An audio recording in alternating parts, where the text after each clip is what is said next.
Now, I also, this is slightly longer than usual today because we've had a change of speaker. Janet Henry, who was down to appear, who is HSBC's chief European economist, emailed me yesterday afternoon to tell me that she had a very bad sore throat and actually cannot physically speak. I think that's why she emailed rather than telephoning. So we had, of course, a bit of a crisis in terms of trying to find another suitable speaker at very short notice, but we've been incredibly lucky. He's still on his way here. But Bill Cash, MP, has agreed to stand in and talk about Britain's relationship with Europe. As many of you will know, it's a particular interest of his. I thought we'd kind of start without him because I know he's in the taxi on the way here from the House of Commons. And another person who has agreed to stand in at very short notice is Ben Hall, who's sitting in the middle here. So let me just introduce our speakers, and I'll introduce Bill Cash as well, even though he isn't here yet. To start with, Naoki Ito, immediately on my right, is the Economic Minister at the Japanese Embassy in London, and he's been there since 2011. He's been posted to the UK also before. His background is that he studied law at the University of Tokyo and then international law at Cambridge University. And he's had a varied diplomatic career, having served in Myanmar, at the United Nations in New York, in India, and he's also, of course, held a number of positions back at home in Japan, Director of Northeast Asia, and Director of Aid Policy. So he'll be our first speaker. Bill Cash, who will be here shortly, has been a Conservative Member of Parliament since 1984, and he was Shadow Attorney General and Shadow Secretary of State for Constitutional Affairs between 2001 and 2003. He is known for his views on Britain's relationship with Europe. He was the leader of the so-called Maastricht Rebellion during the 1990s and was voted Parliamentary Campaigner of the Year in 1991. And he is currently a member of the European Scrutiny Committee and chairman and founder of the European Foundation think tank.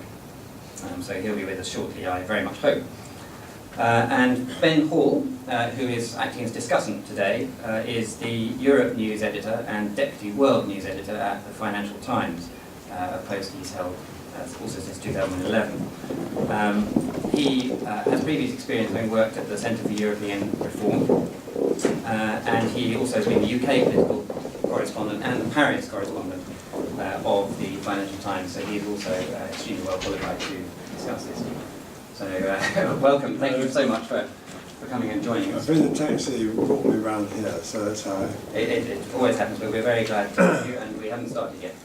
So please, Minister Ito, if you could start off by speaking to us. Thank you. Is it okay for me? By all means, yes.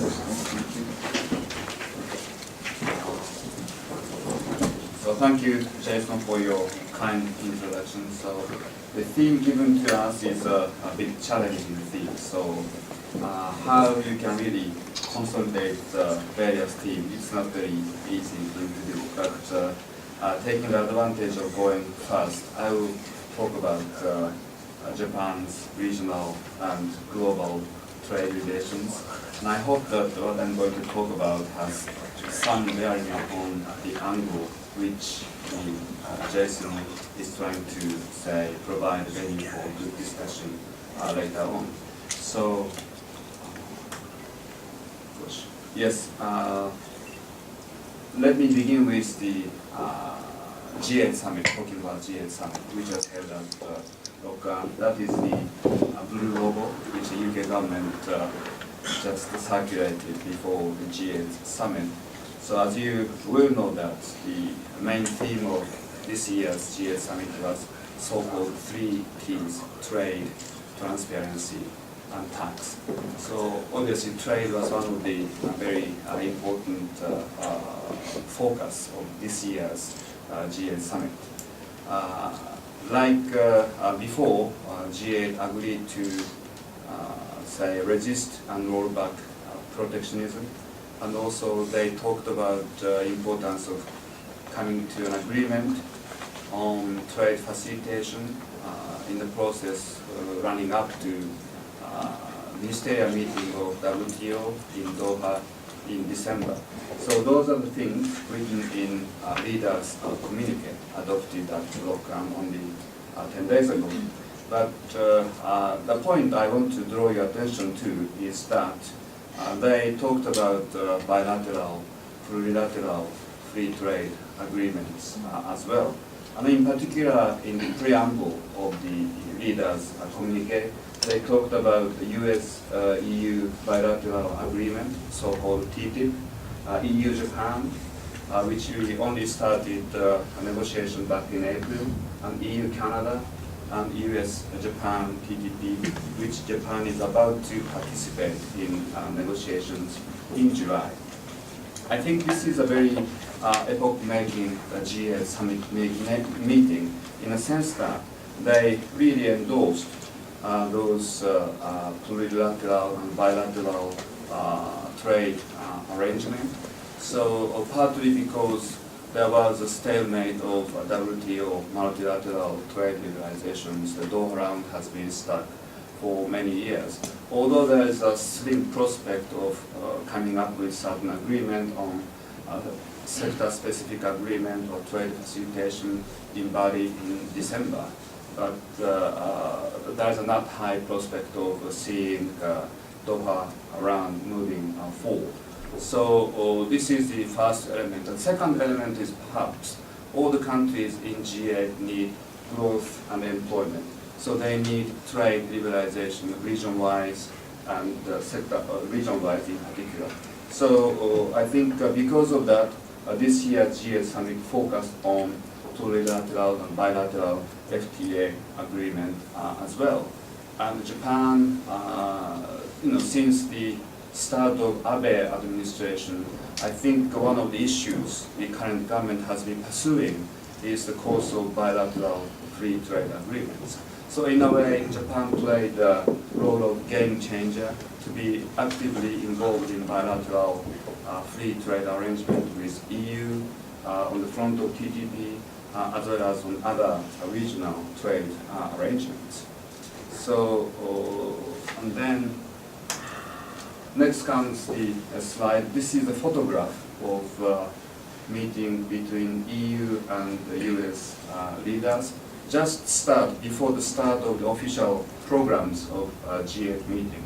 So I think in terms of the choreography of the G8, this is a very, very significant. So even the start of, this is actually first photograph which came out from Locan to the public. So they talked about US-EU trade arrangement, and maybe the UK government or EU leaders wanted to show to the world this is one of the clear deliverables at Locan. And to me, more importantly, who is sitting in the center of the table, that is the Prime Minister of United Kingdom. So he is talking about the EU-US arrangement just before the start of the Locan summit. I think this is very symbolic choreography at the start of the G8 meeting. So they talked about TTIP, but before the start of the summit meeting, they are talking about the possibility of having very well-known Northern Irish golfer there, because Locan is very well-known as a golf resort. So when you play a game of golf, you tee up. So discussion was either tee up or TTIP, or tee up and TTIP. But at the end of the day, only TTIP mattered at Locan. But I'm sure that if Rory McIlroy had won the US Open on the previous weekend, he would have turned out and played golf together with other people. And the importance of this TTIP arrangement is 0.5% up to 1% of GDP to EU economy. This is very sizable bilateral trade arrangement bar none, and this would have huge impact on rest of the world as well. So I'm sure somebody else talk about this later. And then what Japan has been doing in terms of the development of EPA and FTAs. What should I talk about? Yes, we started the FTA with Singapore, that's there in 2002. That was the first bilateral arrangement for Japan.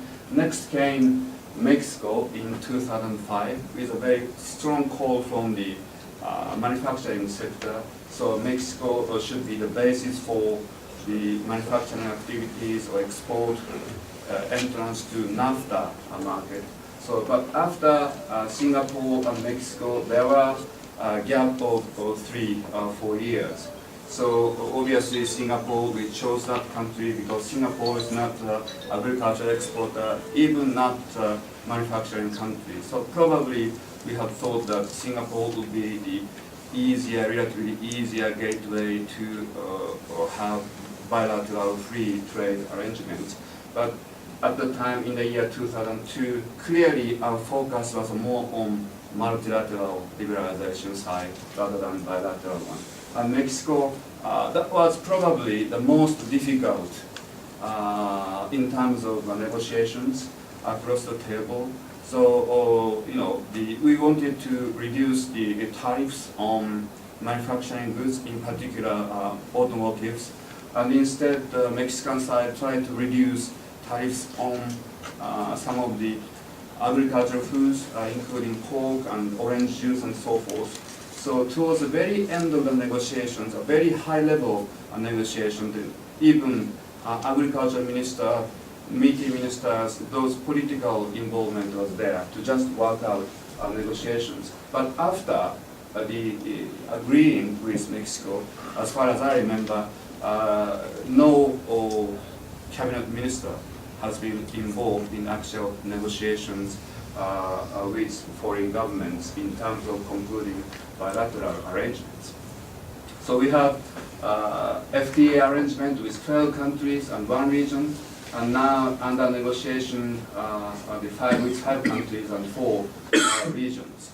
But as you can see from this chart or map, mainly our FTAs are with those countries located inside Asia, but now we are trying to expand the coverage outside as well. And this is the say, comparison of share of FTA partners in trade, major economies in Asia as well as USA and EU. So interesting thing is, if you compare the say, ratio of trade covered by FTAs, as it stands, the Japan's ratio is the lowest. It's only 18.6%. USA is the highest, 39%. And among 3 major economies in East Asia, Korea is leading the back, 33.9%. This has a very positive impact in the minds of the Japanese decision makers and manufacturing businessmen to facilitate Japan's effort to embark upon the further path of concluding bilateral FTAs.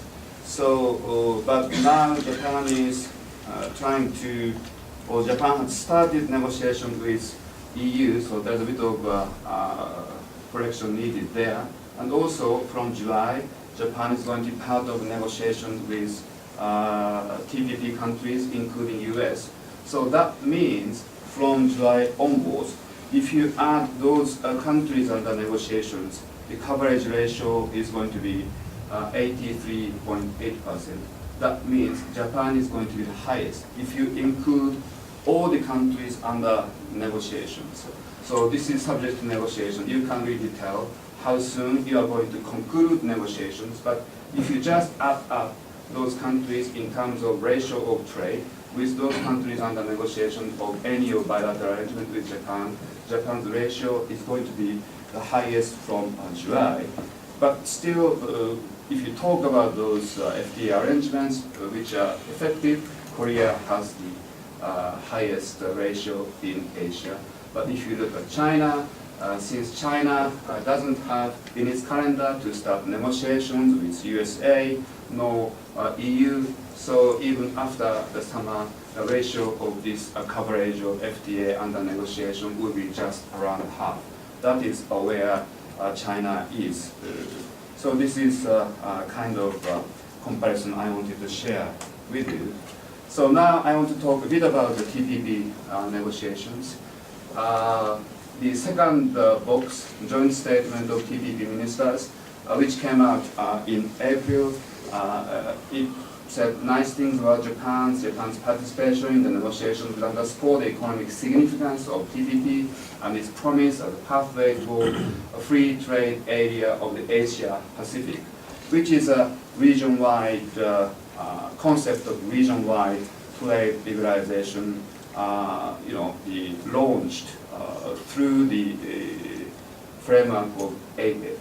So initially, the business group of APEC, so-called ABAC, came up with this idea of FTAAP. That's the sort of ultimate goal of trade liberalization in the region. And if you look at the first book, joint statement by the US and Japan, when the new Prime Minister Abe went to Washington in February, so they came to agreement the following. The two governments confirmed that Japan should participate in the TPP negotiation. All goods would be subject to negotiation, and it is not required to make a prior commitment to unilaterally eliminate all tariffs upon joining the TPP negotiations. Both countries have bilateral trade sensitivities, such as certain agricultural products for Japan and certain manufactured products for the United States. Why do we need this? So because TPP is such a wide-ranging trade arrangement, 21 areas, some of which we have never included in our bilateral free trade agreements, like environment, labor, or cross-sector issues. Or even electronic commerce, we are not really familiar with including, not really used to do it. So this is a really comprehensive bilateral arrangement. And if you look at this slide, so the clusters upwards is those clusters which US concluded FTAs with other countries. And lower ones was the ones that Japan concluded. What is the difference? The difference of the rate of liberalization, tariff liberalization. So this is in 95% line. This is 90% line, 85 and 100%. So if you can see from this chart, those FTAs Japan has concluded so far. If you talk about the ratio of liberalization, that's located between 85% and 90%. Whereas the US FTAs, that's beyond 95% rate. So those FTAs, USA is involved, the ratio of trade liberalization is very high. So naturally, there was a concern back in Japan that once Japan joins the TPP, then there will be a required high ratio of trade liberalization. If you talk about how TPP started, I think this argument may be actually supported. So TPP was started only among 4 relatively smaller economies in Asia Pacific, namely New Zealand, Singapore, Brunei, and Chile. So when they came to agreement, so actually they agreed on eliminating all the tariffs. Although there are a handful of sensitive items on which they agreed upon rather long period of phasing out period, up to 10 to 12 years. But number of items are so small, just handful.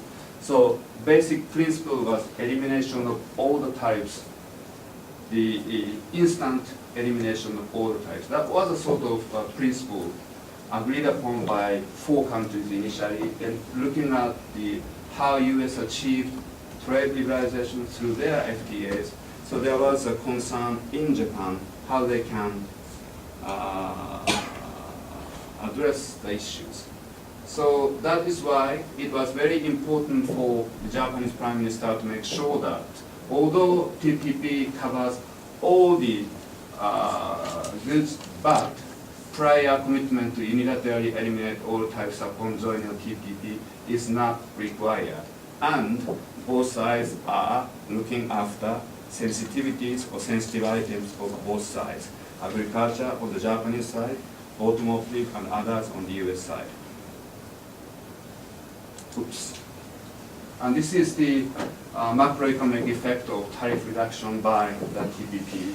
So it says 0.66% of GDP increase is calculated. But there's a negative impact on import. That's the downside of this agreement as well. And I talked about this and the merits of joining TPP. I think this is perhaps you are all familiar with. Step towards FTAAP, rule-making issue, market access, protecting Japanese technology brands, the trade facilitation, improved immigration visa procedures as part of the agenda, which would facilitate business activities by Japanese companies. And if you look at the disadvantage side, instant elimination of tariffs, which could affect negatively agriculture industry, the ratio of self-sufficiency rate of food, and relaxation of food safety standard and its impact, public medical insurance issue, and also the potential entry of unqualified professionals and unskilled laborers into the Japanese economy. And the other tools are the public procurement market and also investor-to-state dispute system, settlement system impact. The Prime Minister Abe, I'm sure that Abenomics has been talked about at Daiwa twice already, or just once? Only once, sorry, yes. But part of Abenomics is growth strategy. That's part of the third arrow, the structural adjustment and growth element of Abenomics. And the Prime Minister launched as one of his agenda to increase the ratio of trade covered by FTAs from 18.6% last year to 70% in the year 2018. So as we have seen the earlier chart, so I said that if we include EU and USA, and the ratio will exceed 80%. That means if you conclude all the agreements under negotiation after July, then we will meet the target. Sorry, gosh, it's gone. Target set by Prime Minister Abe, 70% target. And Prime Minister also talked about target, which is to double foreign direct investment stock in Japan in 8 years. And hopefully this is going to be also the impact of trade liberalization through bilateral and plurilateral framework. And sorry. Yes. This is a bit of a repetition of what I have already explained. The importance of Asia-Pacific region for Japan in terms of export, the left-hand side chart, and the FDI position, right-hand side. So what you can see from here is as an export destination, TPP stands at 27.2%, APEC 76.1%, very much Asian-oriented, Asia-Pacific oriented. But if you look at FDI position, this is a stock figure, so EU stands at 22.3%. Still, EU is a very sizable market in terms of investment destination for Japan. And development of supply chain in East Asia. So what you can see from here is from Japan to China, ASEAN to China, the composition of export is very much intermediate goods. 70% of export from ASEAN to China, sorry, 60% of export from ASEAN to China is intermediate goods. The same is Japan's export to China, and Japan's export to ASEAN is more than 70% is intermediate goods. And then China exports EU and NAFTA market. So this is the largest value among those, but Chinese export goes NAFTA, but only less than 30% is intermediate goods. And Chinese export to EU is also very large, but just over 30% is intermediate goods. And if you add Korea there, then again, Korea's export to China, Korea's export to Japan, Korea's export to ASEAN, all of these exceed the 60%, 70% ratio of intermediate goods. So this clearly shows you that there is a steady development of supply chain East Asia. So which means that if you want to really try to cover your important trading partners with the web of bilateral FTAs, we really need to cover all the major trading partners in Asia. So our idea is, I talked about FTA, AAP a bit, and that's the sort of goal, the trade liberalization of Asia-Pacific region. And we will join the TPP negotiations from 23rd of July. And then, actually, we are having another important trilateral trade liberalization negotiation framework. That is Japan, China, Korea, FTA trade negotiations, which started earlier this year, and the second round will be held in Shanghai later in the month. And another one is this RCEP, Regional Comprehensive Economic Partnership. This is ASEAN plus 6 other countries which are original members East Asia leaders meeting, which started about 5-6 years ago. But only this year they started negotiation on trade liberalization among those 16 countries. So important for Japan is to negotiate all of those trade liberalization framework on top of EU. And it's a bit of a digression, but can we foresee China being party to TPP negotiations? So we would very much hope that Japan, China, Korea trilateral trade liberalization framework will be negotiated out sooner rather than later. But whether China can be party to TPP negotiations, that's a very, very difficult question. But after Chinese President Xi Jinping visited the US and met President Obama, then there's a bit of say, change of the, say, nuances of what the Chinese government, say, sending, say, message across. So one of the Chinese government people talked about that. We will analyze advantages, disadvantages, and the possibility of joining the TPP based on careful research and according to principles of equality and mutual benefit. China also hopes to exchange information and materials with TPP members on the negotiations. Sorry. But is this a real change of China? The answer, we don't know. But probably this is not a clear-cut change of China. But probably China is a bit concerned with the way things are moving forward among Pacific Rim countries. So China will continue to closely watch what Japan will do inside TPP framework, what the agreement is going to be turned out among TPP countries.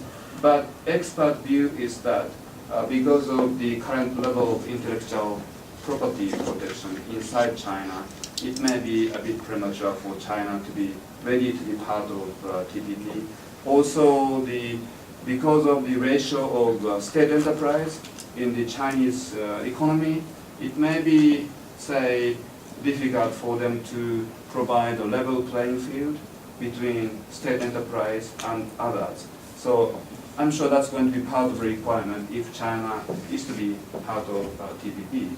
So probably their attitude is just watch closely the development. That is how we feel about Chinese potential move vis-a-vis TPP. And lastly, EU EPA, we just started negotiations, and the second round is being held in Tokyo this week, and third round will be held in Brussels in October. So we just hope that we can come up with soon agreement on the Japan EU EPA, because this is a very, very important agreement. And finally, I must add that when we started negotiation with Brussels, the role the UK government played immensely important. So UK being the mainstay of trade liberalization among EU countries, they really pushed this agenda forward and hard. And they are clearly behind Japan to try to start negotiations sooner rather than later. And we would really hope that UK would continue to play that role to reach sooner agreement between Brussels and Tokyo. Thank you very much. Thank you very much, Minister Ito, for explaining progress with Japan's free trade agreements, which it's embracing quite actively.